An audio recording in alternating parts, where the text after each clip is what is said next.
Babu salatil musafir. Kira-kira 15 menit lagi. Babu salatil musafir. Hati-hati.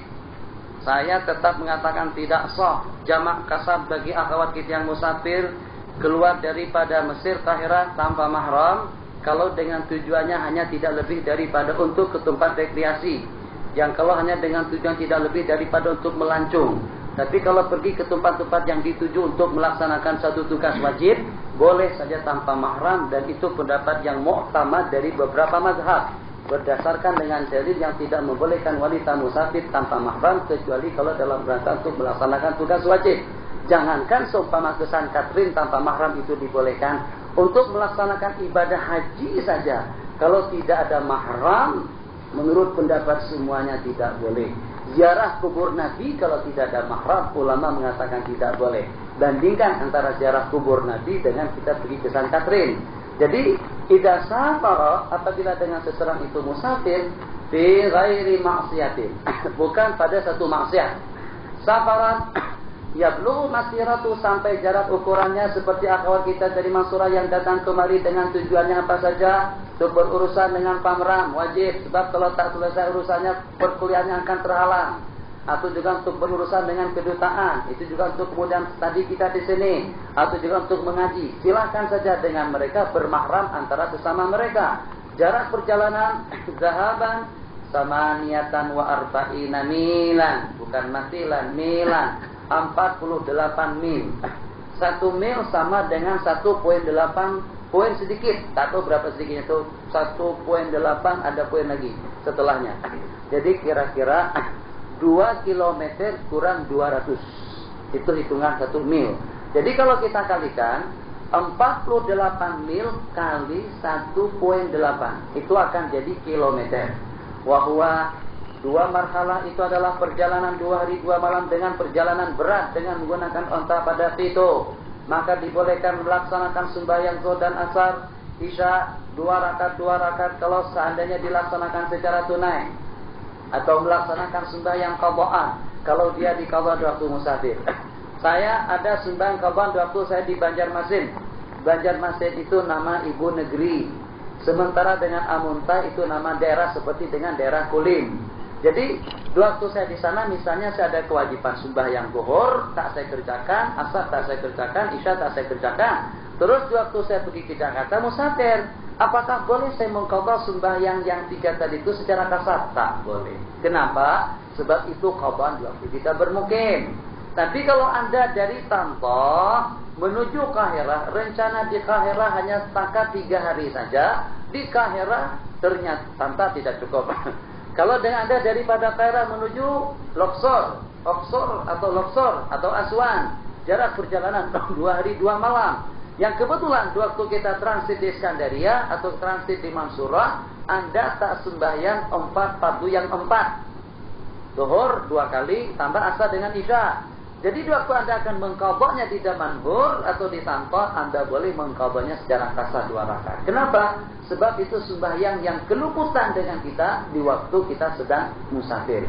Jadi keringkasan masalah, kalau kita ada sembahyang qadhaan di waktu kita musafir, terus kita qadha setelah kita mukim, tak boleh kita mengqadhanya 2 rakaat.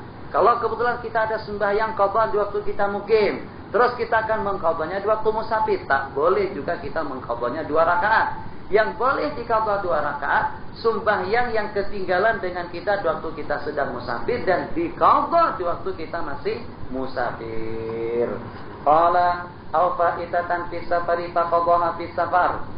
Fa in fatatu, kalau keluputan di waktu hadir, di waktu bermukim, terus diqadha di waktu musafir, atau keluputan di waktu musafir dan diqadha setelah dia bermukim, hukumnya atamma, wajib melaksanakan sembahyang tamam. Wa fil bahri, dan dengan ukuran laut, tu'tabaru hadil masafatu, diambil pedoman juga ukuran itu sebagaimana dengan di daratan. Kalau qadha'aha, coba ini istirad ini. Pada situ ini begini ditulis sejak lebih daripada 800 tahun yang lalu. Mereka belum tahu yang namanya pesawat. 777 tidak ada, 747 tidak ada, 737 pun tidak ada. Tak ada yang namanya kapal terbang. Walhasil tidak ada. Selesai. Tapi kata mereka, kalau seandainya nanti jarak yang 86 batu itu ditumpu dalam jangka 1 detik saja. Nah, ini kan iftirati pada waktu itu. Mungkin kalau berlaku jarak dari sini ke Iskandariah ditumpu dalam jangka beberapa detik, itu pun tetap kita boleh kasar jamaah. Mereka sudah letakkan hukumnya yang walaupun benda itu masih belum berlaku pada waktu itu dan berlaku di zaman kita sekarang. Itu ilham yang Allah anugerahkan kepada ulama-ulama kita dahulu sebelum mereka menemui kecepatan pesawat, kecepatan kereta api, kecepatan Concorde. Concorde sekarang di Prancis sudah tidak beroperasi lagi, rugi apalagi pada masa SARS. Masa SARS saat pergi ke Thailand, dari Thailand balik kembali transit Singapura. Hampir tidak ada pesawat luar yang transit atau yang singgah di Singapura. Semuanya takut dengan SARS. SARS paling mematikan jasmani saja. Sementara kalau dengan penyakit maksiat, itu akan mematikan jasmani dan rohani. Dan boleh mengekalkan seseorang dalam lembah murka Allah, siksaan Allah subhanahu wa ta'ala. Kenapa takut dengan SARS, tidak takut dengan dosa? Qala rahimahullahu ta'ala, lau qata'aha fi lahzatin, kalau dia tumpu dalam jangka 1 detik, belum ada yang 1 detik, boleh. Macam itu saja, dalam sekelip mata memandang, kita sudah berada di Kuala Lumpur. Belum ada lagi kecepatan. Ini lebih hebat lagi nih. Ini bukan lau qata'aha fi sa'atin, itu wajar. Kan kalau dari sini ke Iskandaria hanya dalam 45 menit sampai. Mungkin kurang daripada setengah jam sudah sampai. Ibarat yang disebutkan di sini lebih hebat lagi. Bilah zatin, dalam jangka 1 detik. Concorde pun tidak boleh. Sebab dengan kecepatan Concorde kalau keliling dunia dalam jangka 8 jam. Kalau pesawat Boeing 77 atau 747 itu kecepatannya maksimalnya sampai kepada 1000 km saja dalam 1 jam. Jadi dengan roket, dengan sawarikh itu lebih cepat. Sebab dia lebih cepat daripada cahaya dan juga lebih cepat daripada suara. Ala kulli hal, kalau dalam 1 detik hanya dalam jangka tidak lebih daripada menguap, buka mata sudah ada di Mekah. Hebat itu, masya Allah, tabarakallah. Belum sampai kepada makam itu. Yang semacam itu ifrit. Qala ifritu minal jinni ana atika bi qabla an taquma min maqamik. Sebelum Anda bangkit daripada tempat dudukmu itu, istana Balqis akan ada di negeri Syam. Qala alladzi indahu ilmu minal kitab ana atika bihi qabla ayyartadda ilaika tarqab. Sebelum dengan kedipan.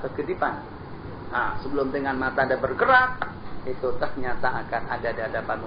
Seketika dia berucap, seketika itu juga istana Balqis sudah ada di hadapan. Falamma ra'ahu mustaqirran indah, qala hadza min ata'i rabbi. Begitu. Hadza min ata'i rabbi. Saat ketika dengan istana Balqis sudah ada berada di hadapan Nabiullah Sulaiman, Nabiullah Sulaiman mengatakan, ini hanya semata-mata anugerah daripada Allah. Elok pelajari ilmu itu. Supaya kita sampai naik tiket naik Garuda atau naik Sia atau naik Imarat, naik Khalid, itu masih 9 jam letih, 9 jam di pesawat letih, terus terang letih. Cuman syukurnya hanya pada waktu kita sampai ke sini dari sana pukul 1 pukul 12.45 menit sampai ke sini di waktu pagi. Jadi kita tidak menempuh perjalanan di waktu siang, itu saja. Jadi kita dari malam ke malam sampai sini pagi.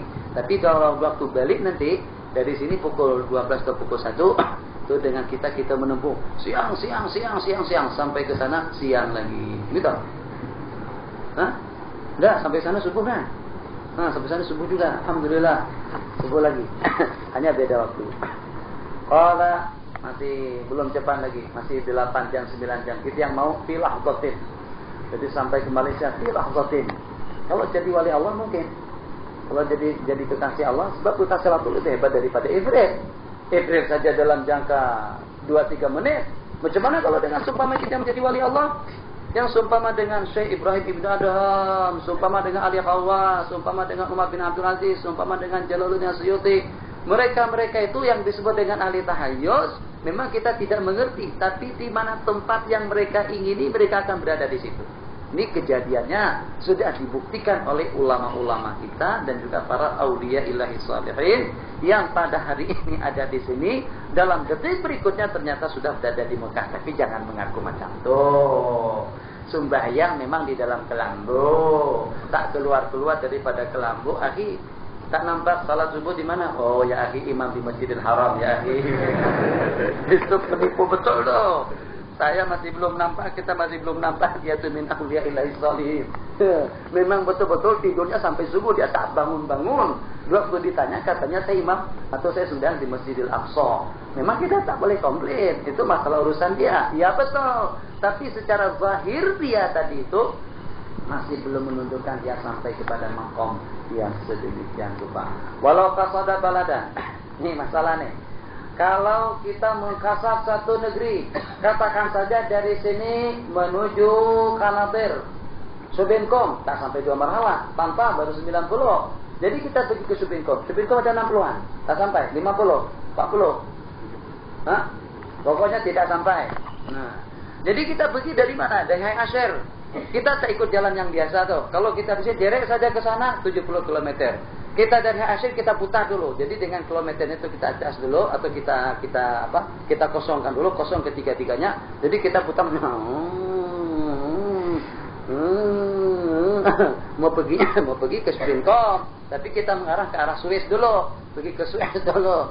Kemudian putar lagi menuju arah mana? Kita menuju arah Payung, menuju arah Ahram. Selepas itu baru kita balik ke Subinkom. Tengok kilometernya, Masya Allah, tabarakallah, 130 kilometer jarak yang kita tempuh. Boleh tak kita kasar jamak? Tidak boleh.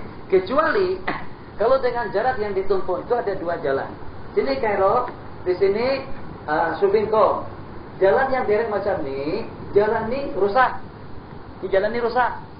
Jadi kalau kita straight saja ke sana hanya 70 km. Tak boleh kita kasar jamak. Ada jalan yang satu jauh, jalannya belok begini. Jalannya seperti itulah, tapi jalannya elok sekali, luas, elok, dan juga di samping dengan pemandangannya indah. Kalau ada yang semacam itu, kita ambil jalan yang jauh ini, dan kalau dengan hitungannya hampir lebih atau sampai 2 marhalah, kita boleh kasar jamak dengan jalan yang kedua tadi. Tapi tujuannya karena indahnya jalan itu, atau juga karena amannya. Tapi kalau tujuan kita mengambil jalan yang jauh hanya untuk kasar jamak, tak boleh kita kasar jamak. Innamal a'malu binniyat. Qala, tengok. Kalau qasada baladan lahu tariqani, kalau kita menempuh jalan yang mempunyai 2 jalan, salah satunya kurang daripada masafatul qasri. Terus kita menempuh jalan yang jauh. Li gharadin, karena ada tujuan, seperti lebih aman, seperti lebih mudah, seperti nuzha. Nuzha untuk rekreasi, pemandangannya indah. Qasara. Kalau kita mengambil jalan yang jauh hanya semata-mata untuk kasar, hukumnya adamma. Wala budda, dan harus ada arah tujuan yang maklum. Oke, bagaimana? Tak tahu. Bawa kereta jalan. Start. Arah Subinkom, Kanatir. Tak tahu arah tujuan mana. Tiba pergi ke mana? Ternyata tolong saya mau mati terus-terang aja. Jadi yang ada arah ini tak boleh kasar jamak. Harus ada arah tujuan yang dituju secara halal, baru dia boleh kasar jamak. Qala rahimahullahu taala, sedikit sampai kepada cukup sampai di situ. Kita sampai kepada cukup sampai di situ. Harus ada arah tujuan tertentu di waktu kita pergi, dan insyaallah kita sambung besok. Salatul musafir ila an qala قال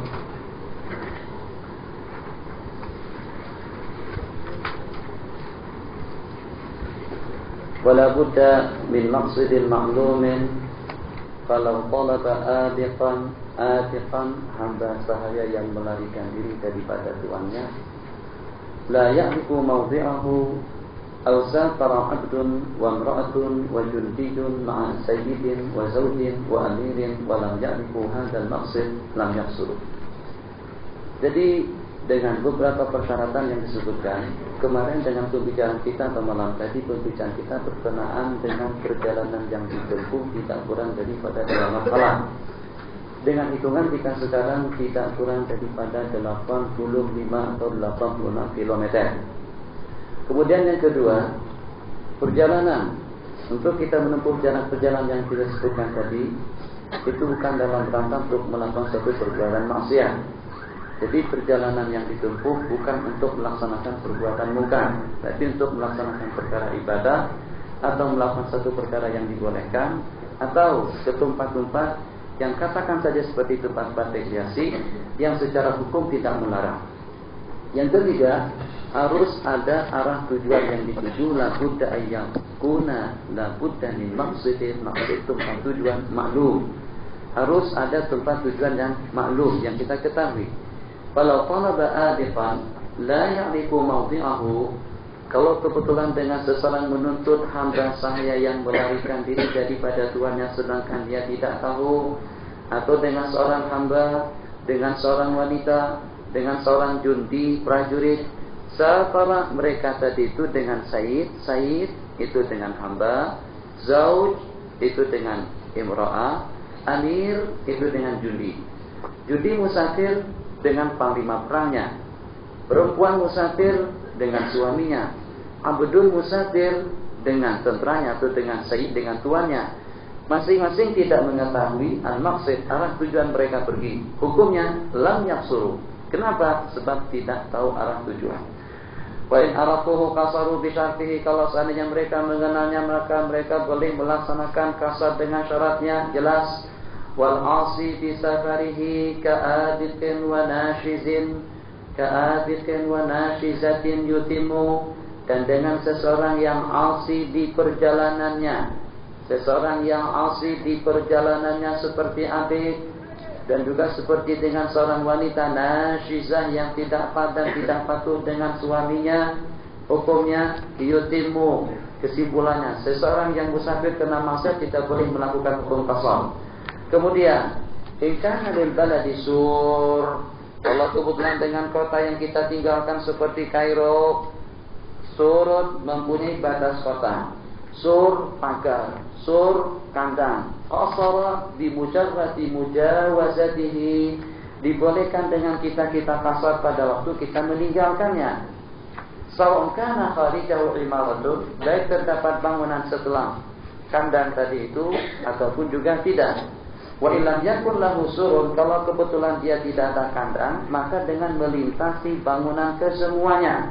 Wala yusyaratu, tidak syaratkan mujawazatu melampaui al-mazari, tanam-tanaman, basadin, kebun-kebunan, maqabir, tempat berkuburan, wal muqimu fis sahra, dan dengan seseorang yang bermukim di padang pasir, dia akan melakukan sembahyang qasar setelah dia meninggalkan perkemahan daripada ahli perkampungannya.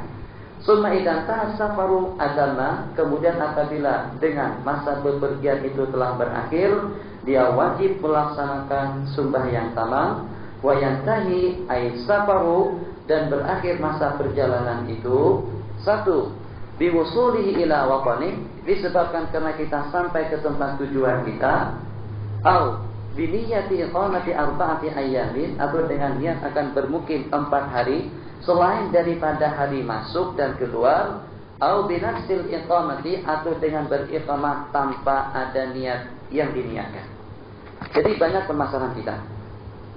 Masalah yang timbul, akhwat akan balik ke Iskandaria, yang di Mansura akan kembali ke Mansura, yang di Tanta akan kembali ke Tanta, yang duduk di Subinkom akan kembali ke sana, dan Manhud juga akan kembali ke sana. Permasalahan yang timbul, kira-kira kalau dengan kita musafir dari Kahira, dari batas mana kita sudah boleh melaksanakan kasar jamaah?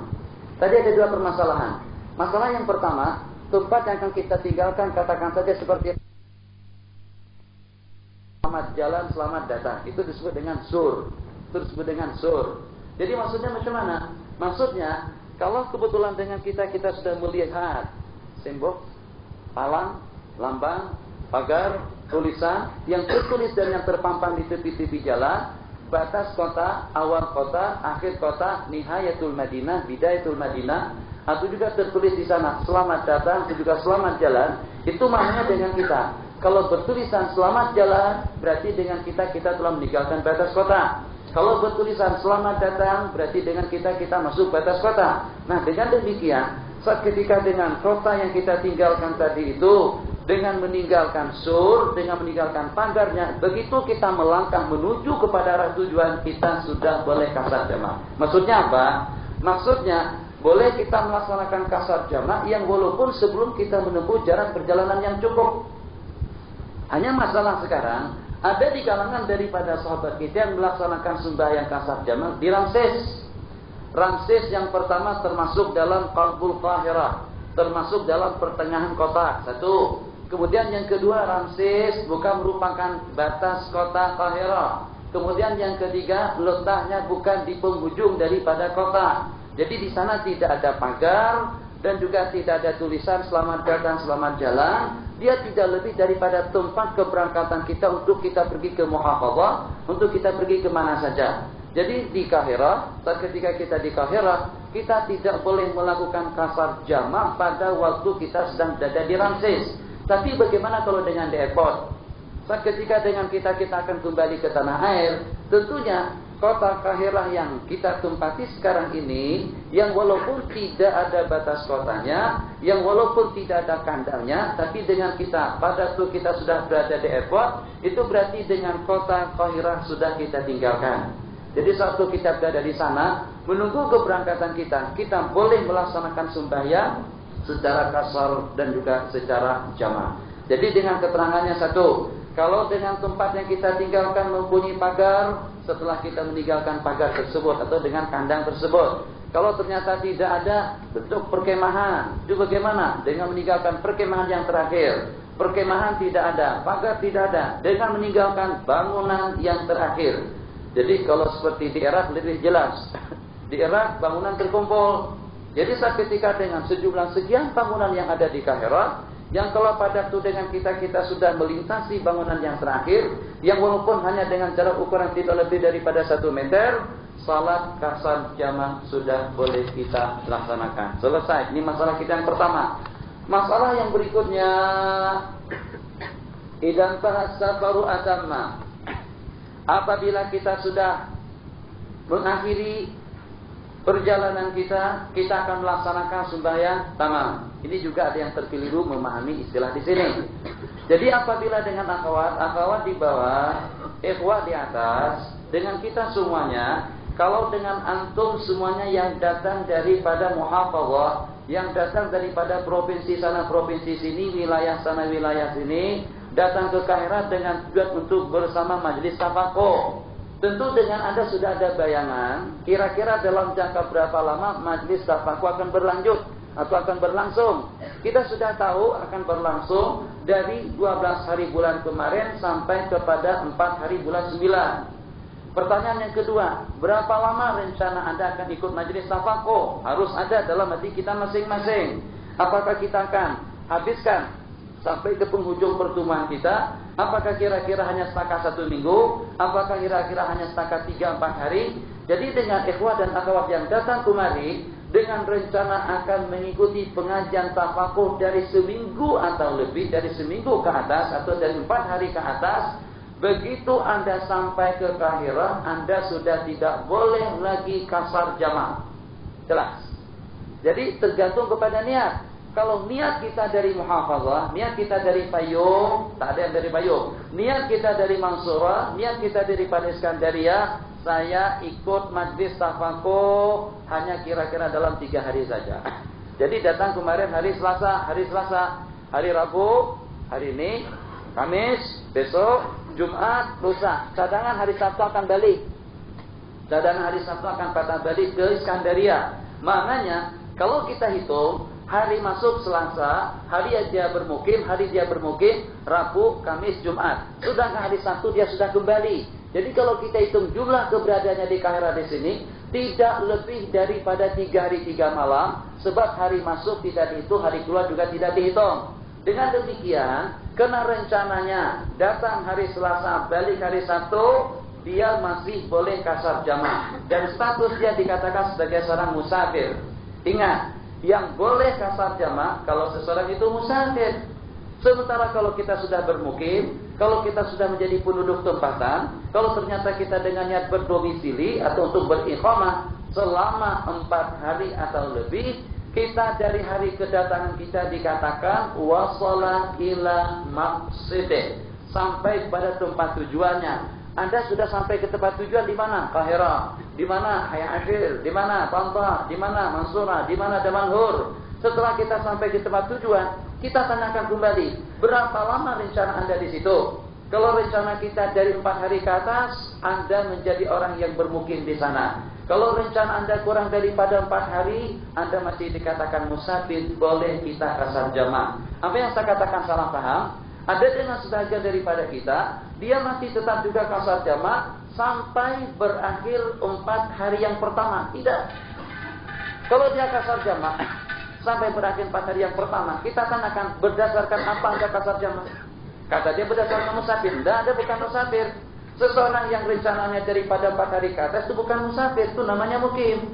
Yang disebut musafir, kalau rencana untuk kita berada di Qahirah, waktu kita berurusan dengan Pamram, berurusan dengan Safara, berurusan dengan Mujamah, berurusan dengan Jawazan, rencana kita di sini tidak mencapai 4 hari 4 malam. Seperti yang kita umpamakan tadi, rencana kita hanya sepakat 2 hari saja atau 3 hari. Sementara kalau rencana kita bermukim di sini dari 4 hari ke atas atau 10 hari menurut ulama Hanafiyah, kita menjadi orang yang bermukim yang harus melaksanakan sembahyang secara tamam. Qala wa yantahi. Ingat kaidah kita, akan berakhir kepergian seseorang atau akan berakhir hukum safar apabila sampai ke tempat tujuan. Idzan tahas safaru, apabila berakhir masa kepergiannya, atamma wajib tamam. Macam mana akan berakhir kepergian seseorang? 1. Biwusulihi ila watani, disebabkan karena dia sampai ke tempat tujuannya. Bukan, disebabkan karena dia sampai ke kampung halamannya. Yang duduk Iskandaria, yang kalau memang muqayyadnya di Iskandaria sampai ke Iskandaria watani. Yang duduk di Qahirah, yang memang muqayyadnya di Qahirah sampai ke Qahirah watani. Kalau pada itu kita bercuti ke tanah air, waktu kita cuti tanah air, bercuti di tanah air, selama 1 bulan kita di sana, balik kembali ke Qahirah. Waktu kita kembali ke Qahirah, berarti dengan kita raja'a ila watanihi tsani.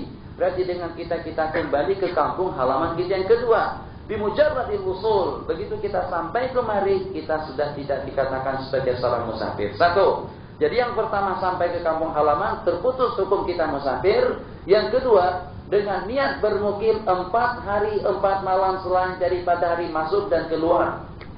Au binafsil iqamati, atau dengan iqamahnya itu sendiri kalau tidak ada niat yang diniatkan. Famata aqama arba'ata ayamin, apabila dia bermukim selama 4 hari 4 malam selain daripada hari masuk dan keluar. Atamma, maka dia akan menyempurnakan sembahyangnya. Illa ayyuqima lihajatin, kecuali kalau dia bermukim untuk keperluan yang diduga akan berlakunya atau yang diduga akan berlangsungnya, akan berakhirnya pada tiang sah. Ini boleh kasar jamak sampai 18 hari, mungkin selesai besok. Terus kita pergi ke kedutaan, besok datang kembali seperti janji kita dengan kita minta bukra, insyaallah bukra kesanan nikmat udamal imarah saat Senin bizat. Ternyata saat Senin tak datang. Baik, minta ya Ahmad, insyaallah bukra ba'da salat zuhur mubasyaratan. Tunggu pada salat zuhur mubasyaratan, belum sampai juga. Tunggu kembali. Minta insyaallah khalid bil lail ahsan. Jadi muakkad, insyaallah ada nihai, ada akhir mata, ada akhir mau'id.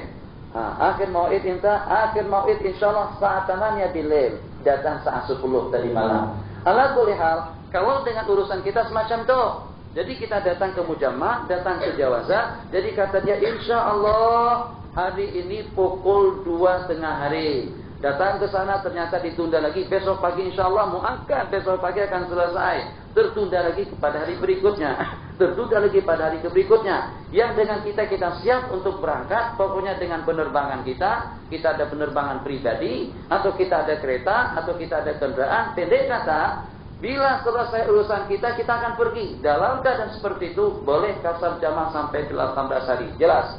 Qala rahimahullahu ta'ala, fa'innahu yaksuru ila 18 yauman. Bitawakku lihajatin, iya pakai ya. Ila ayyuqima lihajatin yatawaqqau ijazah, yang diduga akan berakhirnya, ijazah akan selesainya, dan diniatkan irtihal pergi musafir apabila hajatnya itu selesai. Fa innahu yaksuru, maka dia akan kasar sampai kepada 18 hari. Fa in ta'akharat anha, kalau seandainya lebih daripada itu, azamma, Wa sawa'unil jihadu, baik kepergian kita tadi untuk jihad atau dengan yang lainnya, walau wasala maqsidahu, dan apabila kita sampai ke tempat tujuan kita. Beda. Mautinahu yang di atas, watanahu itu adalah tempat kediaman, kampung halaman. Sementara dengan maksud akhwat yang datang ke Iskandaria, akhwat yang datang ke Kairo, ini disebut dengan maksud. Saya yang datang ke Kairo, ini disebut dengan maksud. Saya yang transit di Malaysia, itu disebut dengan maksud. Jadi tujuan kita kemana? Tujuan kita ke Malaysia. Saya akan transit kembali di Malaysia selama 1 malam saja. Selama 1 malam tersebut saya boleh kasar jamak. Kita transit di Kairo selama 4 hari. Selain daripada hari masuk dan keluar, kita akan tamam. Selama 3 hari, hari keluar dengan hari masuk menjadi 5 kesemuanya, kita akan kasar jamak. Fa inna wal iqamatal mu'athirata, kalau kita niat iqamah yang mempengaruhi, iqamatal mu'athirah dari 4 hari ke atas, agarna wa illa qasara ila arba'ati ayyamin aw samaniyata asyara in tawaqa'a hajatahu kullu waqtin. Fa syurutul qasri, syarat kasar. Wuqu'us salati kulliha, berlakunya terlaksananya sembahyang dari awal sampai akhir pada waktu kita sedang musafir. Sebab kalau dengan kapal air, kapal laut, kadang-kadang dengan kita tak tahu waktu, atau juga dengan kereta api, kita di bawah titik. Jadi kita tak tahu suasana di mana kita sekarang ini. Tanpa kita sadari, waktu kita melaksanakan sembahyang zuhur kasar 2 rakaat, setelah rakaat yang pertama selesai kita laksanakan, kita bangkit ke rakaat yang kedua. Sebelum selesai rakaat yang kedua kita laksanakan, kereta api kita sudah sampai di Ramses. Boleh kasar jamak? Tak boleh. Anda akan pindahkan daripada 2 menjadi kepada 4. Itu makna wuqu'us salati kulliha bis safari. Jadi sembahyang itu berlangsung sewaktu kita masih musafir. Niat kasar di waktu ihram. Wa alla yaqtadiya, dan jangan sampai kita mengikut dengan orang yang tamam. Ini masalah, hati-hati. Kalau suatu kita akan kasar, jangan kita ikut dengan imam di masjid.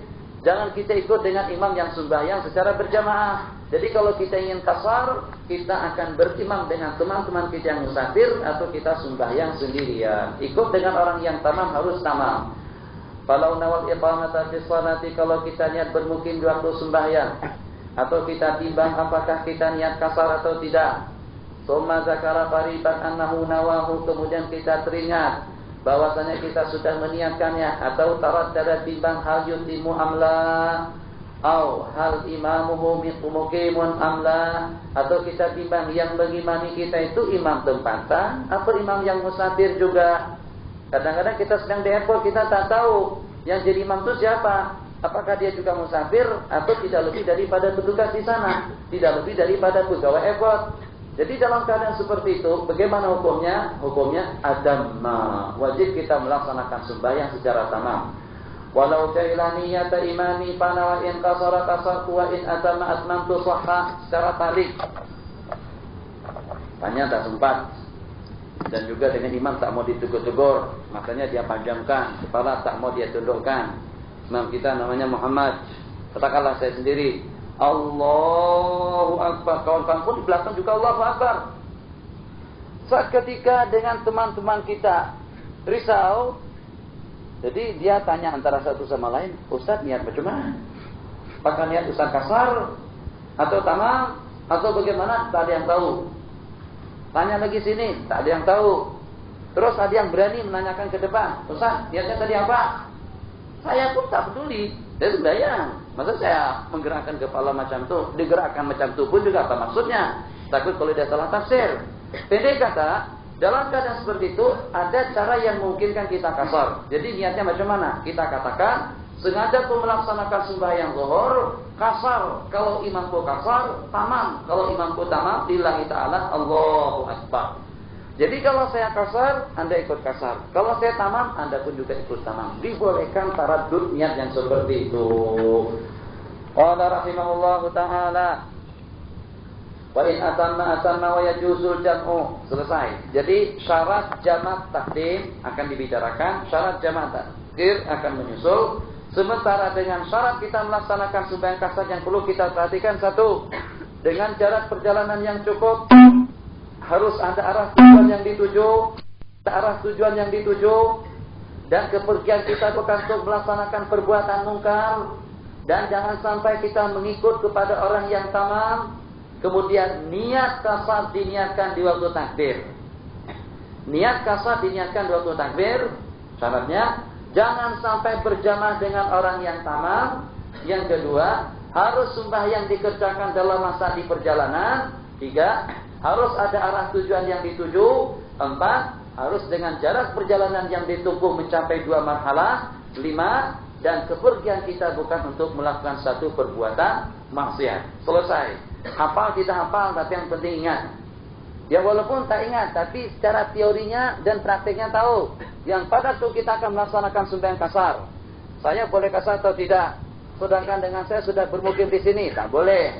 Saya boleh kasar atau tidak? Sedangkan dengan saya ikut dengan imam yang tamam, tidak boleh. Saya boleh kasar atau tidak? Sedangkan dengan kapal sudah merapat, tidak. Sebab kita sudah sampai pada tempat tujuan. Jadi dengan syarat-syaratnya saya kira sudah tuntas. Yang terpenting, jangan sampai ikut seseorang yang melaksanakan sembahyang tamam. Kita beranjak kepada masalah yang kedua, masalah yang berkenaan dengan jamaah. Boleh kita menyimpulkan antara zuhur dengan asar. Keluar daripada pembicaraan di sini. Kita boleh melaksanakan sembahyang secara jamaah, ya ima karena hujan, ya ima karena sakit, ya ima karena musafir, ya ima karena kita melaksanakan nusuk. Jadi dengan 4 perkara tadi, itu saja yang membenarkan kita melaksanakan sembahyang jamaah. Kenapa jamaah? Haji. Nanti dengan kawan-kawan yang akan pergi haji, dan mudah-mudahan yang sudah haji pergi lagi. Sebab terus terang saja, semakin setahun semakin ketat persyaratannya. Dahulu saya tiap tahun kadang-kadang buat 2 kali umrah dengan 1 kali haji. Sudah pernah saya katakan saya melaksanakan ibadah haji sejak daripada tahun 74 sampai pada tahun 96 itu secara bersambung. Tiap tahun, alhamdulillah. Sekarang peraturan 5 tahun sekali. Yang 4 tahun nanti di masa-masa yang menyusul, syarat untuk melaksanakan haji harus ada jaminan duit tidak kurang daripada 50.000 ringgit misalnya. Ini problem juga. Mungkin nanti disyaratkan yang akan melaksanakan ibadah haji harus kawin dulu. Senang, tak ada masalah. Jadi kalau syaratnya harus kawin dulu itu tak problem. Jadi boleh saja dengan kita akhwat pun juga. Saya kira dengan adanya syarat mahram itu sangat memudahkan sekali untuk kita pergi haji. Kan kawin, istilah kawin itu akan nikah, betul tak dulu? Tapi keluar sedikit untuk bagi cergas. Nah. Nikah itu artinya ijab kabul yang berlangsung antara wali dengan yang dikawinkan dan disaksikan oleh 2 orang saksi. Masalah kita berkumpul dengan dia itu urusan kita dan urusan dia. Masalah kita akan hidup bersama itu kesepakatan kita. Apa problemnya? Kawin dulu, yang nantinya berkumpulnya setelah balik ke tanah air. Apa problemnya? Kawin dulu, nanti selepas kita datang kemari, kita berpisah. Memang kita tak bercadang kawin dengan dia, dia pun juga tak bercadang kawin dengan kita. Dia sudah pernah berkata kepada kita, mohon maaf Ustaz, kecuali kalau tak ada pilihan, baru saya kawin dengan Ustaz. Atau begitu juga sebaliknya. Jadi masing-masing kawin itu secara terpaksa. Bukan terpaksa dengan arti ada tekanan, hanya saja dengan kita untuk membantu akhwat kita supaya boleh pergi haji. Mohon maaf, akhwat kalau balik Malaysia, kalau tak siap duit 10.000 ringgit, sulit untuk kita pergi ke Mekah. Kalau di sini hanya setakat berapa dengan pamrah? $400. Berapa $400? Untuk umrah $400 saja. Umrah di sana 4.000. Itu pun belum lagi dengan keperluan kita selama 1 bulan. Kalau kita berangkat dari sini, haji, Rasul, kira-kira dalam hitungan 350 US, kemudian tambah dengan tiket, naik kapal air saja, itu kira-kira dalam 150, modal $500-600 sudah cukup kita pergi haji. Terlaksana rukun Islam yang ke-6. Ramai kawan-kawan kita yang balik ke tanah air, khususnya akhwat, yang belum lagi melaksanakan ibadah haji. Kalau seperti di Indonesia, tidak terkumpul duit sebanyak 25 juta. Allahu Akbar. Rupiah, 25 juta rupiah, tak boleh melaksanakan ibadah haji. 25 juta rupiah tidak kurang daripada 13.000 ringgit. Kita belum ada gaji. Gaji cuma berapa, penghasilan belum ada, kemampuan tidak ada, warisan pun juga tak banyak. Jadi bagaimana tuh kita melaksanakan haji? Tak apalah. Ini saran kedua. Sampai saran yang pertama tuh mungkin setelah disarankan atau sebelumnya memang sudah ada, tapi justru saya tidak tahu. Ada yang disebut dengan Baitul Muslim, yang kita katakan timbali tempat berjodohan. Ternyata itu sudah ada di mana-mana atau di rumah-rumah negeri. Saran yang kedua, untuk kita mengatasi masalah akhwat. Maksudnya dengan kita supaya akhwat boleh pergi haji. Dan juga dengan Pamram buatkan satu buku pernyataan yang dengan mereka itu sudah melangsungkan akad nikah secara syar'i yang disahkan oleh pihak-pihak tertentu. Macam mana? Kawin tidak mesti harus berkumpul. Tujuan kita tidak lebih daripada untuk memohrimi akhwat yang berkenan itu secara syar'i. Nanti kalau memang setelah berkumpul di sana rasa-rasa lebih elok terus. Ini masalahnya tergantung kepada keinginan masing-masing. Yang jelasnya, kalau kebetulan dia memerlukan bantuan untuk melontar, terpaksa kita pegang tangan dia, istri kita, tidak ada masalah. Kalau memerlukan bantuan kita, ya kita yang membantu. Kalau memerlukan kita terpaksa dengan dia, suaminya. Jadi tidak terhalang daripada berbagai masalah hukum. Kenapa? Sebab sudah jadi dua laki istri. Jadi ada pejabat khas yang menangani masalah pernikahan secara syar'i, ada wali, mungkin dengan wali hakim, pihak safarah atau juga pihak yang dilantik, ataupun juga dengan perantaraan wali Mesir, ma'zul syar'i. Pendek kata dengan demikian, akhwat kita pun juga boleh untuk melaksanakan ibadah haji secara syar'i. Sementara yang ada sekarang ini, kalau dengan pertimbangan mereka dengan secara berjamaah itu tidak dipertimbangkan lagi, maknanya dengan akhwat kita tidak akan boleh melaksanakan ibadah haji dan umrah. Yang akhirnya kadang-kadang dibuatkan surat pernyataan mahram atau muhrim palsu. Si fulan ini adalah anak keponakan, si fulan ini adalah bintu ukhti atau bintu khali. Itu tak ada, semuanya itu haram. Itu tipu menipu. Jadi dengan persyaratan yang ketat seperti itu menyebabkan kita terlibat dengan satu perbuatan haram. Sementara kalau dengan cara yang seperti tadi, wanita tidak ada mahrim. Mungkin dengan kita buka pejabat dan kita letak kertas tempelkan di pintu rumah kita. Yang ingin bermahrim dengan saya, siap berhubungan dengan hati atau dengan telepon bimbit saya, nomor sekian. Ustaz, oh mohon maaf, saya sudah cukup nisab 4 orang bini. 4 sekaligus. Masya Allah, tabarakallah. Kan kita boleh sampai kepada 4. Mau semuanya kalau memang rela, mau, alhamdulillah. Kalau tak mau, nanti sampai ke Kaira kita bisahi. Maksudnya kita cerai. Ya, yang walaupun jatuh talak 1, dia pun juga bercadang tidak akan kawin dengan dia. Kita pun juga bercadang tidak akan kawin dengan dia. Jadi talak tadi itu tidak ada kesannya. Yang walaupun jatah untuk talak itu sudah berkurang menjadi 2. Asalnya 3 karena 1 sudah dijatuhkan, berarti masih bagi 2. Apakah nanti akan menyusahkan? Ya tidak menyusahkan. Kecuali kalau seandainya mereka bercadang untuk berkawin. Itu setakat saran saja. Dan itu pun perlu dipertimbangkan positif dan negatifnya. Kalau memang menguntungkan, kita wujudkan. Kalau tidak, itu dengan kita mencari cara yang lebih afdol. Jadi kita ingat, kita boleh jamaah. 1, di waktu kita melaksanakan ibadah nusuk. Ini menurut kebanyakan daripada ulama. Yang kedua, waktu kita sakit. Menurut mazhab Syafi'i tidak boleh. Mazhab Syafi'i tidak boleh kita jamak waktu sakit. Kita ikut kepada pendapat yang lain yang membolehkan. Sebab dalam keadaan sakit itu suatu perkara yang menyusahkan kita. Dan bedanya akan kita temui.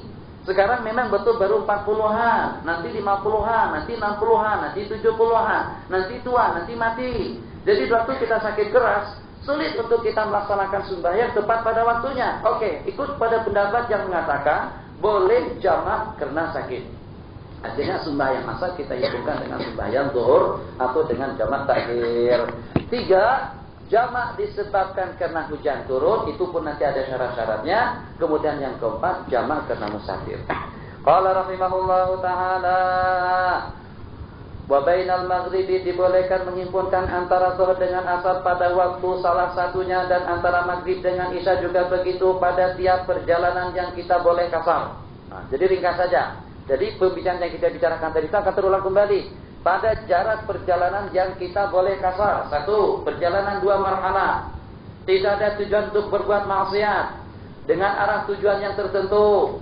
Kemudian dengan syarat yang keempat, sembahyang kasar jamak kita laksanakan pada waktu kita masih di perjalanan.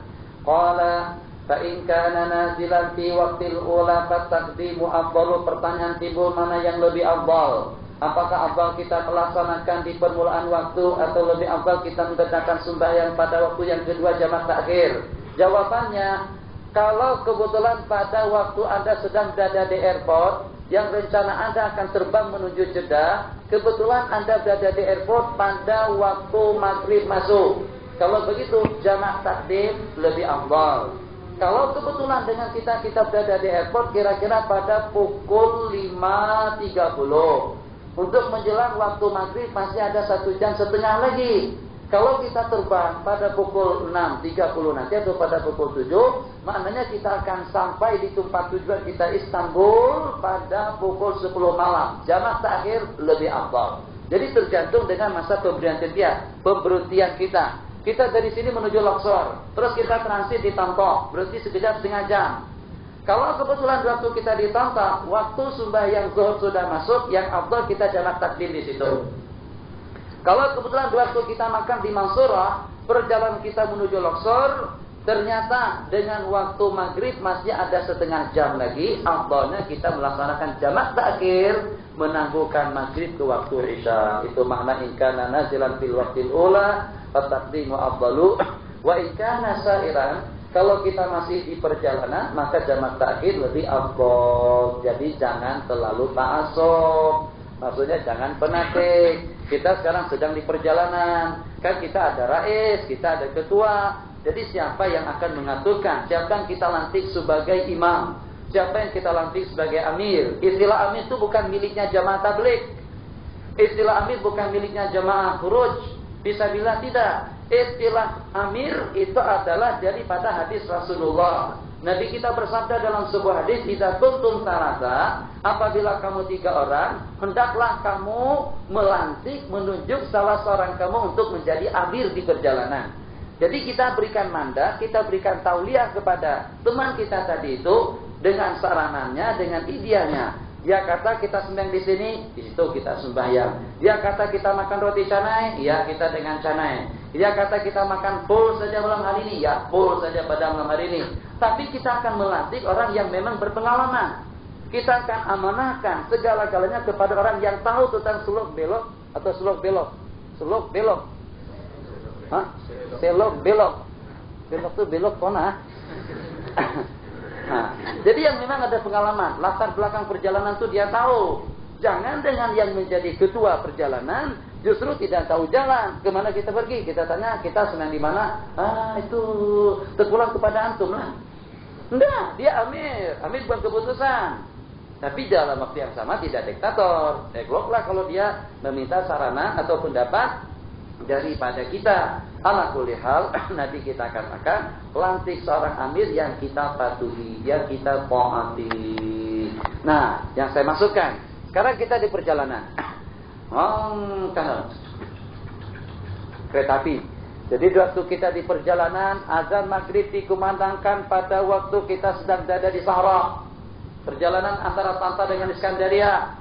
Maka dengan sebagian kawan-kawan kita, as-salatu fi awwali waqti afdal. Nah, apalagi ini makhluk Allah dari mana nih? Dia kalau sesuatu itu dengan ilmu enak, sedap. Tapi kalau tadi ilmu jadi problem. Apa saja kejanggalan-kejanggalan yang berlaku di masyarakat, problem yang berlaku dengan pemimpin negara, problem yang berlaku dengan rakyat, demonstrasi di sana sini disebabkan karena tidak ada ilmu. Kalau kita tahu cara permainannya, insya Allah tidak akan ada yang janggal dalam kehidupan kita. Kembali. Jadi kalau kita sedang di perjalanan dari sini menuju Port Said, waktu zuhur sudah masuk, sedangkan kita berada di tengah perjalanan. Jangan sekali-kali dengan kita meminta berhenti di sana. Wudu di mana? Tandas tak ada. Air macam mana? Sembahyang bagaimana? Nanti banyak problem. 1, arah kiblat kita tidak tahu. 2, air tidak ada. 3, tandas tidak ada. 4, tempat tidak sesuai. Macam-macam masalah. Tidak. Qala Rasulullah sallallahu alaihi wasallam, as-salatu bi awwali waqtiha ridwanullah wa akhiruhu afwullah. Jadi dengan kita sesuaikan Sikap kita dengan hadis Rasulullah yang berbunyi, afdhalul a'mal as-salatu fi awwali waqtiha. Sebaik-baik amal ibadah itu adalah sembahyang pada awal waktunya. Ya akhi, memang betul. Tapi jangan baca hadis itu saja. Banyak 1001 hadis yang lain yang diantaranya Nabi kita melaksanakan jamaah takdim kalau pada Nabi kita berada di tempat pemberhentian. Takillah ya, takillah. Jangan kata takillah. Kita kan mahasiswa, iya betul. Umat Muhammad, iya betul. Mengamalkan sunnah, iya betul. Tapi tidak dengan cara seperti itu. Sebab dalam agama kita ada ketentuan-ketentuannya. Ingka nasairan fatakhiru afdalu. Kalau kita jamak takdim maka dengan syarat-syaratnya dawal mustafari. Sama dengan yang tadi. Dengan perjalanan yang sedang ditempuh. Dengan mendahulukan yang pertama. Dengan meniatkan jamak sebelum selesai daripada sembahyang yang pertama, ya imma di waktu ihram atau di pertengahannya atau sebelum kita melaksanakan sembahyang yang kedua selepas salam. Longgar. Kalau tahu, senang. Syarat yang pertama untuk jamak takdim. Kita masih di perjalanan. Oke, itu jelas. Kita mulai dengan sembahyang yang pertama. Zuhur dulu kemudian asar. Itu pun juga jelas. Maghrib dulu kemudian isya. Itu pun juga jelas. Syarat yang ketiga, harus kita niatkan jamak. Nah, niat jamak di sini jangan salah pengertian. Niat jamak tidak mutlak diniatkan pada waktu kita takbir. Lain hanya dengan kasar. Kalau kasar, niat kasarnya di waktu takbir. Sementara niat jamak tidak mesti kita niatkan di waktu takbir. Yang penting kita niatkan sebelum selesai sembahyang yang pertama. Bila masa. Nah, ini masanya macam ini. Mungkin kita tak ada rencana untuk jamak.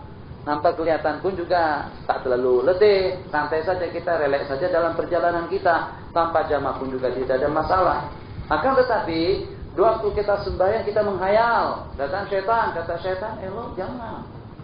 Saya, ini lanasihun. Amin.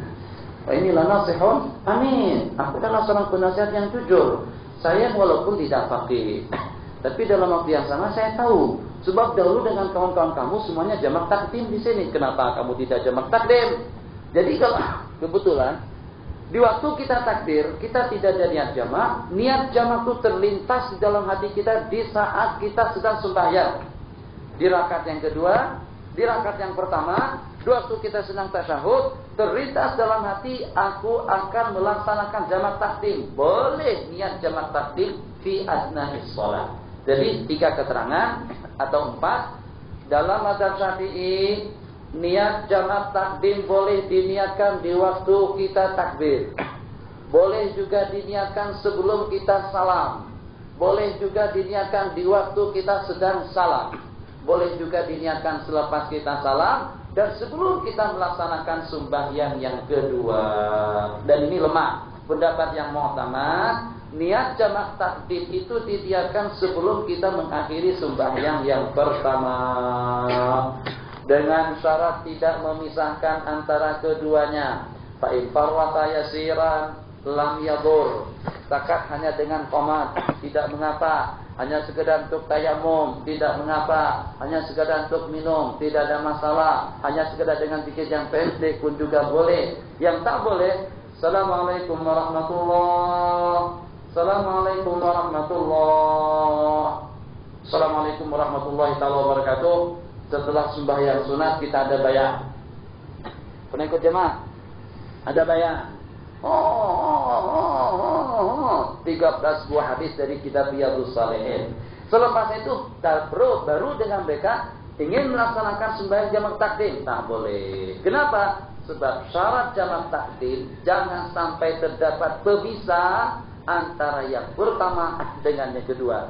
Syaratnya mendahulukan yang pertama daripada yang kedua. Niat jamak pada sembahyang yang pertama tidak terpisah antara kedua-duanya. Tapi kalau dengan jamak takhir longgar. Jamak takhir syaratnya diniatkan akan dilaksanakan sembahyang zuhur itu pada waktu asar. Allahu Akbar, Allahu Akbar. Saat ketika dengan azan maghrib dikumandangkan, lintaskan di dalam hati, aku salat maghrib nanti secara takhir. Apa sajalah redaksinya. Aku akan jamak takhir, aku akan takhirkan maghrib, aku akan tangguhkan maghrib akan aku kerjakan 2 waktu isya, aku nanti saja sembahyang setelah masuk waktu isya. Terserah niat yang bagaimana bentuknya. Pendekat yang semacam itu terlintas pada waktu yang pertama. Tadi niat jamak takdim diniatkan pada sembahyang yang pertama. Jamak takhir diniatkan jamak takhir tadi itu selama waktu yang pertama masih belum habis. Zuhur ke asar tidak kurang daripada 3 jam. Lintaskan niat jamak takhir itu dalam jangka 3 jam yang berkenaan. Terlintas dalam hati. Setelah dilintaskan di dalam hati, diniatkan dalam hati, terus jalan sampai Iskandaria. Perjalanan kita akan menuju Marsa Matruh, kemudian kita akan menuju Sharm el-Sheikh, kemudian kita akan menuju kemana lagi tidak tahu, ke Safaja misalnya. Jadi suatu kita sampai di Iskandaria, kita akan melaksanakan jamak takhir. Tidak syarat di waktu kita jamak takhir memulakan sembahyang dengan sembahyang asar.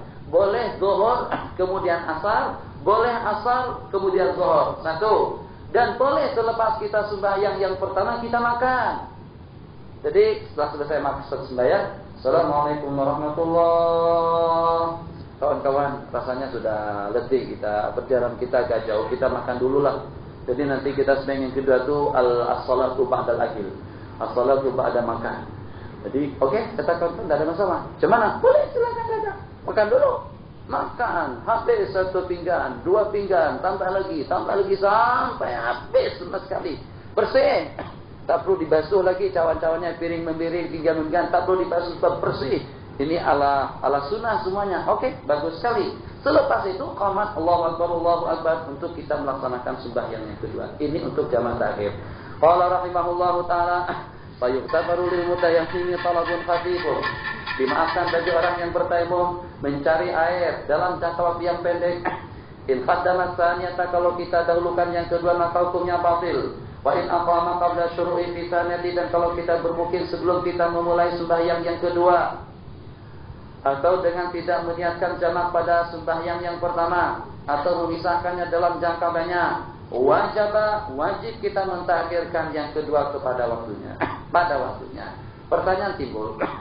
Wa in aqama ba'da faraghihima ma dhata an-nasiha. Kalau kita niat bermukim setelah selesai kita melaksanakan jamak takdim dengan sembahyang kedua-duanya, maka dengan keduanya itu berlangsung dalam keadaan sahih.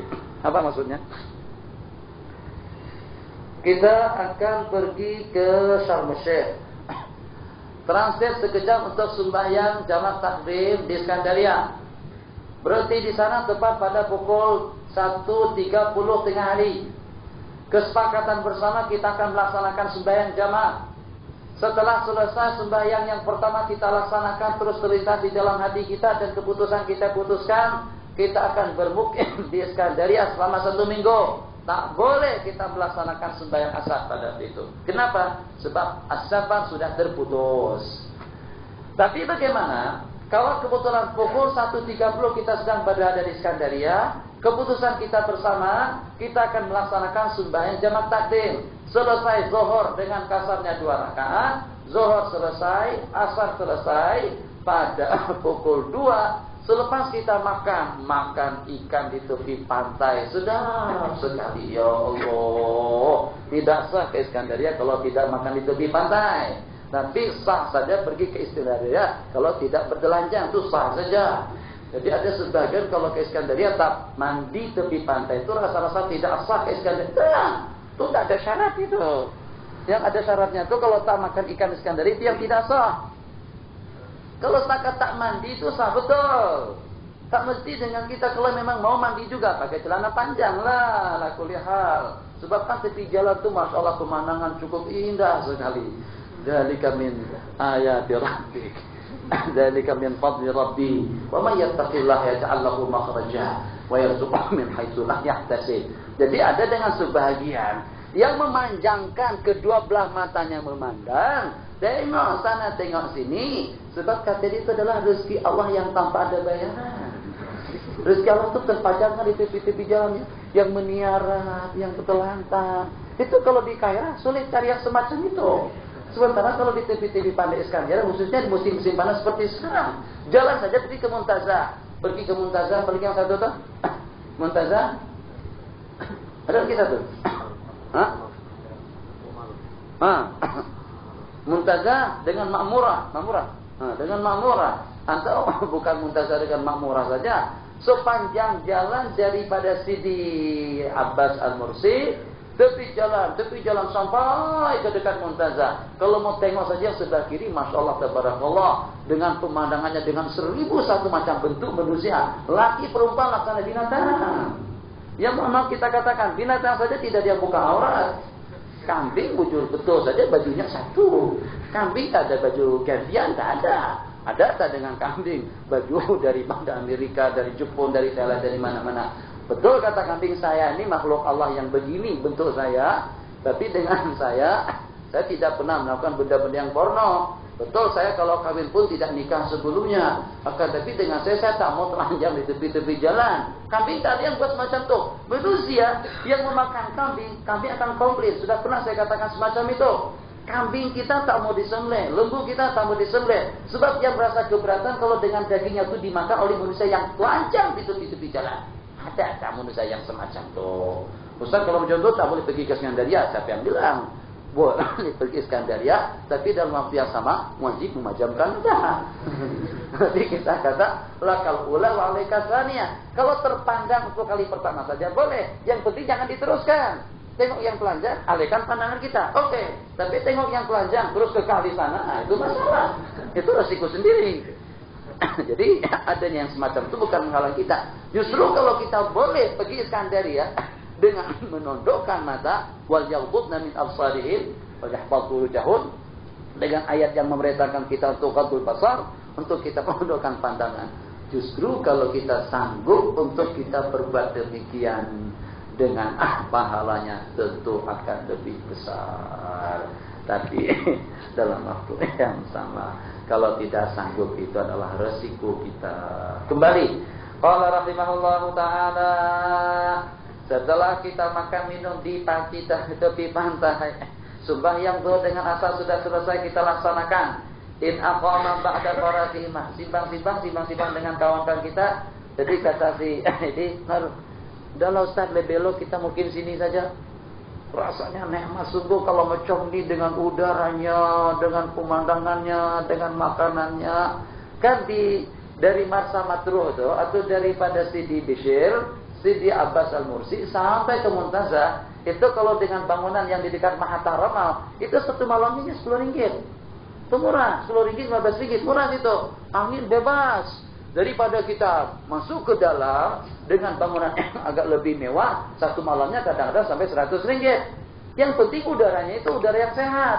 Yang penting udaranya, yang penting bersihnya. Masalah pemandangannya tidak mesti. Sebab tempat-tempat yang manusia telanjang itu bukan di sepanjang jalan, tidak. Ada yang bersih daripada pemandangan seperti itu. Makan jagung tepi jalan misalnya, ya boleh, tapi jangan berdiri, jangan berjalan. Sebab nanti kita katakan, yang makan minum dengan tangan kiri, yang makan minum dengan berdiri, Nabi kita perumpamakan dengan setan. Jadi dengan kita, azhariyah kita itu kita nampakkan dalam kehidupan kita. Bukan hanya dengan Al-Azhar kita punya ilmu. Ilmu bukan dari Al-Azhar. Ilmu daripada kesungguhan dan kerajinan kita masing-masing yang perlu kita terjemahkan dalam kehidupan kita. Kita sebagai orang yang berilmu pengetahuan, keilmuan kita harus nampak dalam gerak-gerik hidup kita sehari-hari. Makan jagung, yang duduk. Tapak dari pantai tidak ada dalil yang mengatakan haram. Tapi terlarang kalau kita makan dengan tangan kiri. Terlarang kalau kita makan sambil berjalan. Maka kita dengan olahraga bersukan silakan saja, selama kita tidak menghalang kelancaran lalu lintas. Jadi ada syarat-syaratnya. Islam bukan kaku, bukan beku, ada muruna. Jadi dengan kesesuaiannya dengan selera, selama masih mengikuti peraturan. Masalah kita. Jadi bagaimana kesimpulannya? Misalnya kesimpulannya, Ustaz, saya juga bercadang mau duduk setengah bulan di sini. Ya, oke. Oke, semuanya. Kita putuskan, kita akan duduk di sini selama 10 hari. Nah, bagaimana dengan sembahyang yang kita jamak takdim tadi itu? Sedangkan kita sudah bermukim dengan niat kita tadi. Jadi dikatakan mabata ala sihah, berlangsung kedua-duanya itu dalam keadaan sahih. Jadi yang tak boleh kita mengerjakan sembahyang jamak takdim, kalau niat kita akan bermukim di Iskandaria tadi itu setelah melaksanakan sembahyang yang pertama dan sebelum kita melaksanakan sembahyang yang kedua. Qala rahimahullahu taala, maju sedikit. Wa idza jama'a ta'khiran, dan apabila kita melaksanakan jamak takhir maka tidaklah berdulam yang zamhu, maka tidaklah perlu dengan kita melaksanakannya secara berurutan. Illa ayan wiya qabla khuruji waqtil ula bi qadri ma yasahu fi'laha anau yu'akhiru liyajma'a.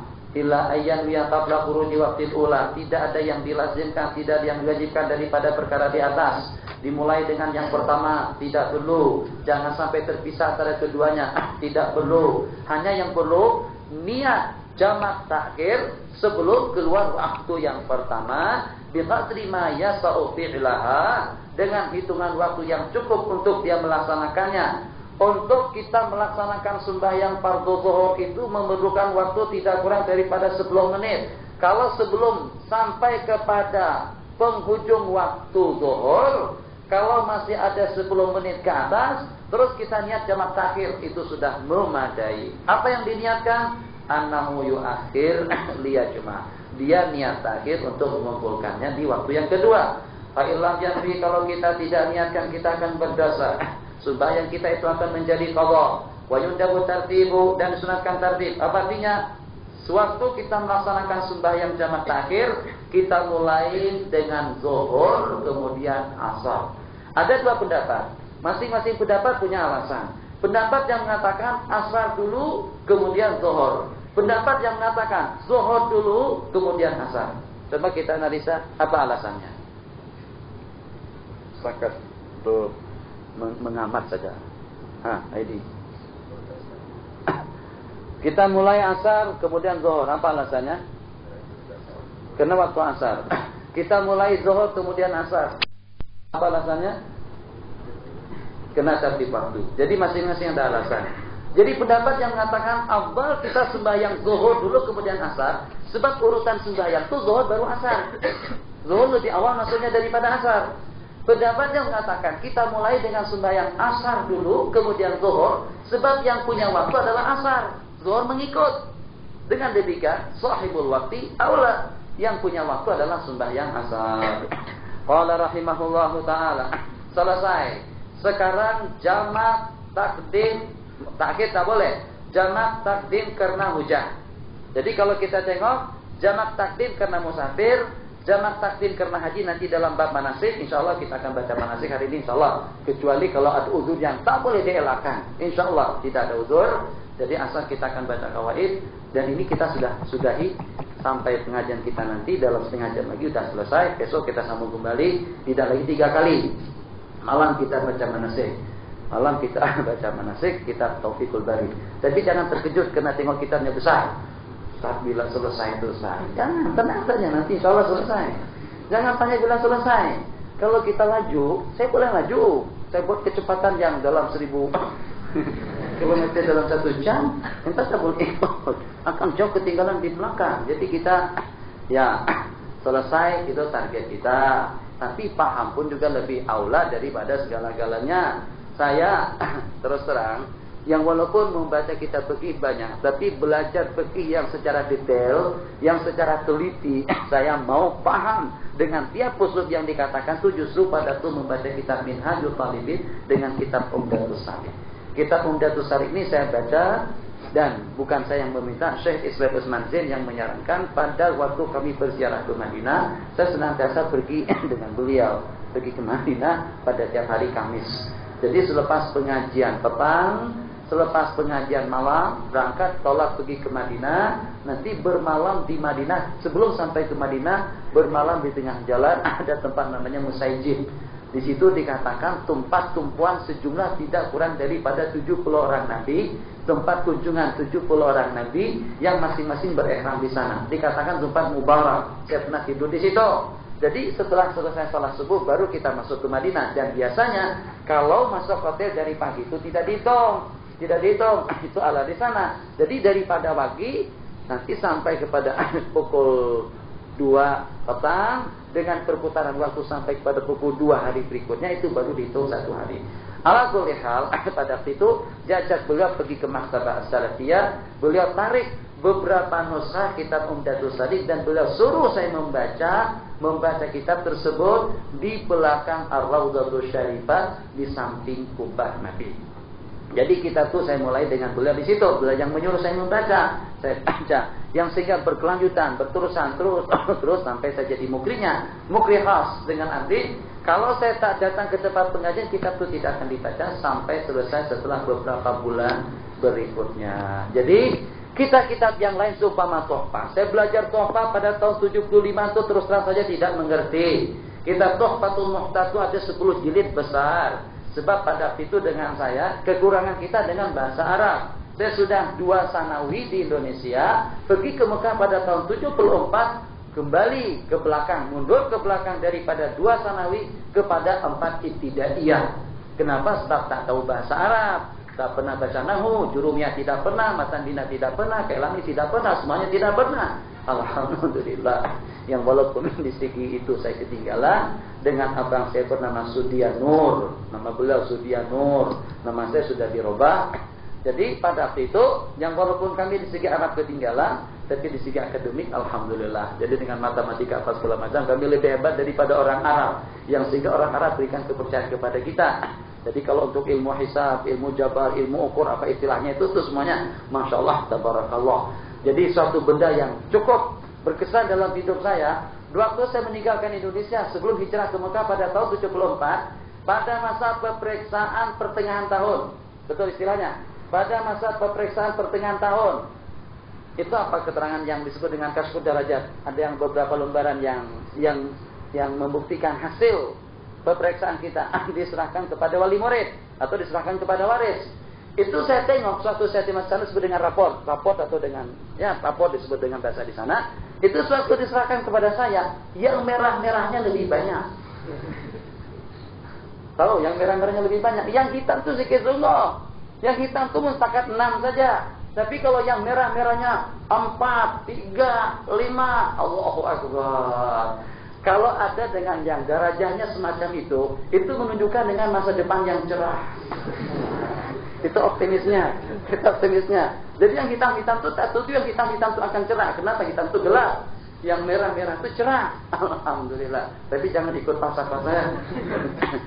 Cuman takdir Allah begitulah. Di waktu di tanah air, saya bukan orang yang paling pintar, bukan orang yang paling cerdas, bukan dengan daya ingatan yang kuat, tidak. Semuanya itu berubah secara total justru waktu kita di Mekah.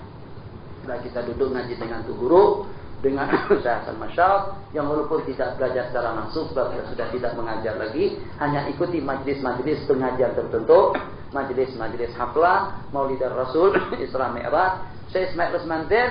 Tiap selesai pengajian asar pada malam Jumat, itu akan pergi ziarah ke tempat tu guru dulu.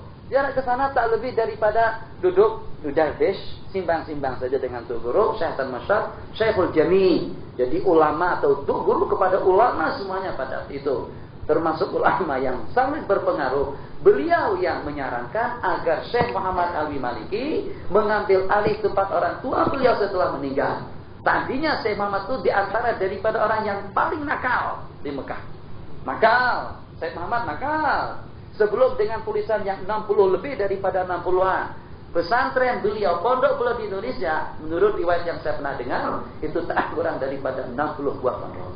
Jadi yang punya PhD, bapak profesor media apa segala macam, itu peranannya dalam Islam sangat kecil sekali. Saya sudah berjumpa dan juga sudah memperhatikan dan sudah bertemu, tidak memperlekehkan dan mengecilkan usaha mereka. Akan tetapi, jadi pensyarah itu tidak lebih daripada satu, gaji besar, gaji banyak, tapi peranannya untuk membina masa depan umat, untuk menyadarkan agar ini mengamalkan sunnah, agar itu berpegang teguh dengan kebenaran, agar itu mengerti tentang hukum halal dan haram, itu sedikit sekali. Dia mengerti, tak mengerti, kita tak. Jangankan kita jangan ke sana, jangan terlalu jauh. Jangan pergi ke UKM, UIE dan lain sebagainya. Kita pergi ke Al-Azhar sendiri. Pensyarah kita, paham tak paham, yang penting tugasnya terlaksana. Masalah macam mana pakaian kita, macam mana hidup kita, beramal kita, elok kita, baik kita. Dia tidak bagi arahan. Dia tidak berikan perhatian kepada kita. Orang Mesir melompat ke atas meja, dia tak kacau. Orang masjid yang tegur kifayah, tegur dia begitu. Ada murid mengatakan cukup kepada seorang pensyarah, tapi itu sudah berlaku, kita saksikan. Itu dahulu saja barangkali ya, sekarang sudah tak ada lagi kan?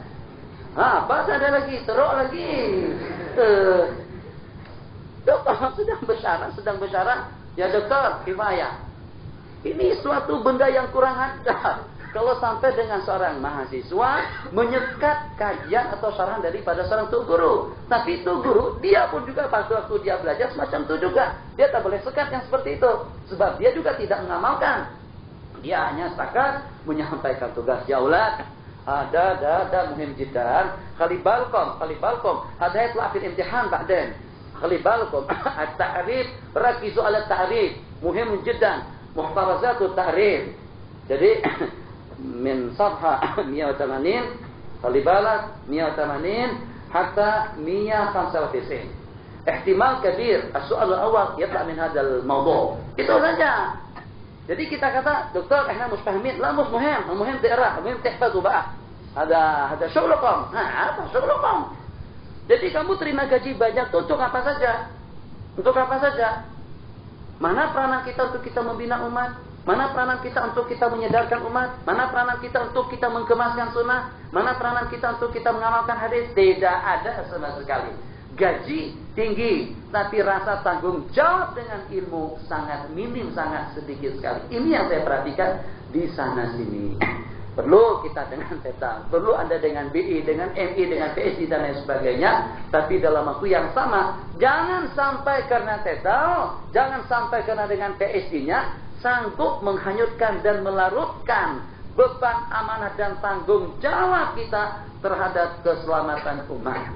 Akan besar resiko dan tanggung jawab kita nanti di hadapan Allah. Seharusnya dengan Sayyiduna Rasulullah, "Ma'za amiltum bi'ulumikum." Apa yang kalian lakukan dengan ilmu pengetahuan kalian? Bagaimana dengan Anda punya tahta yang tinggi, punya kedudukan yang hebat, sementara dengan umatmu, rakyatmu, bangsamu, tuh yang kedodoran dengan pakaiannya, itu yang tidak mengenal masjid, itu yang dengan dunia hiburan, itu dengan kemaksiatan dan kemungkaran. Kalau ulama tidak memainkan peranannya, apakah kita pasrahkan kepada seniman? Apakah kita serahkan kepada atlet? Atlet tidak tahu hukum. Seniman tidak tahu hukum. Kalau ulama yang mengenal hukum tidak memainkan peranannya dalam perkara tersebut, tidak akan dewasa umat Islam di seluruh dunia. Akan dewasa dan akan diamalkan kalau ulama mengambil alih, mengambil berat, bertanggung jawab untuk terjun ke lapangan, terjun ke masyarakat. Bukan hanya cara, bukan hanya teori. Prakteknya macam mana? Dia secara praktek oke, secara teori oke, tapi sembahyangnya tidak beres. Bahkan ada yang tak sembahyang. Kita tahu ada pensyarah kita yang tak sembahyang. Bahkan dahulu ada yang sampai kencing ke masjid. Masjid Al-Zaitun dia kencing. Ya ibni, pada waktu ditanya oleh seorang mahasiswa, Maulana Syekh, al-baul haram, al-baul amama turuqat, al-judra haram. Ya ibni ana ma'dzur, ya ibni ana mahdzur. Itu dalam keadaan uzur, dalam keadaan darurat. Apa saja alasannya, kita harus menjadi qudwah hasanah. Ingat dengan pesan yang kita sebutkan dahulu, hidup hanya sekali. Satu. Kemudian yang kedua, bagaimana dengan kelanjutan hidup kita boleh bersambung, yang kalau hanya dengan peruntukan umur hanya 80 tahun saja, tapi dengan 80 tahun tersebut kita telah berjaya untuk mencetak atau juga untuk menghasilkan, untuk wujudkan sejumlah sekian generasi yang akan meneruskan pola pikir kita, ilmu pengetahuan kita, tertanamkan dan terukir sejumlah sekian daripada sunnah-sunnah Rasulullah yang walaupun kita meninggal dunia, tapi dengan kebaikan kita tetap mengalir, kebaikan kita tetap berkelanjutan. Al-ilmu lil amal. Jadi jangan juga dengan kita yang sudah merasa cukup, kalau dengan bacaan kita banyak, pengajian kita banyak belum cukup. Yang penting banyak dengan berkat, sedikit dengan berkat lebih baik daripada banyak tanpa ada keberkatannya daripada Allah. Qala rahimahullahu taala. Selesai. Bab yang ketiga, jamak karena hujan. Dibolehkan bagi orang yang bermukim melaksanakan sembahyang jamak takdim saja, disebabkan karena matar. hujan, yabullu saubahu, yang membasahi pakaiannya. Hujan gerimis tidak membasahi pakaian. Jangan dijamak. Baru hujan sikit, baru embun saja, sudah mau jamak, tak boleh. Bisyarti ayak sudah jamatan. Syarat yang pertama hujan turun, membasahi pakaian. Syarat yang kedua akan melaksanakan sembahyang secara berjamaah. Syarat yang ketiga masjidnya jauh. Syarat yang keempat hujan turun suatu kita akan melaksanakan sembahyang yang pertama. Syarat yang berikutnya tidak ada yang menaungi kita untuk kita menuju masjid. Qala wa ayyu jadal mataru inda fitahil ula wal faradhi minha wa fitahil tsaniyah. Hujan turun sedang kita melaksanakan sembahyang yang pertama sampai habis, dan pada waktu kita memulai sembahyang yang kedua. Wa ishtaratu ma'a dzalika ma taqaddama min jami'i ma taqaddama fi jam'i safari taqdiman, dan disyaratkan selain daripada itu segala syarat yang disyaratkan pada jamak takdim yang kita bicarakan tadi. Ini qata ba'dahuma, kalau terputus hujan setelah keduanya atau di pertengahan sembahyang yang kedua, mabada, berlangsunglah sembahyang itu dalam keadaan sempurna, dan tidak boleh jamak karena hujan dengan jamak takhir.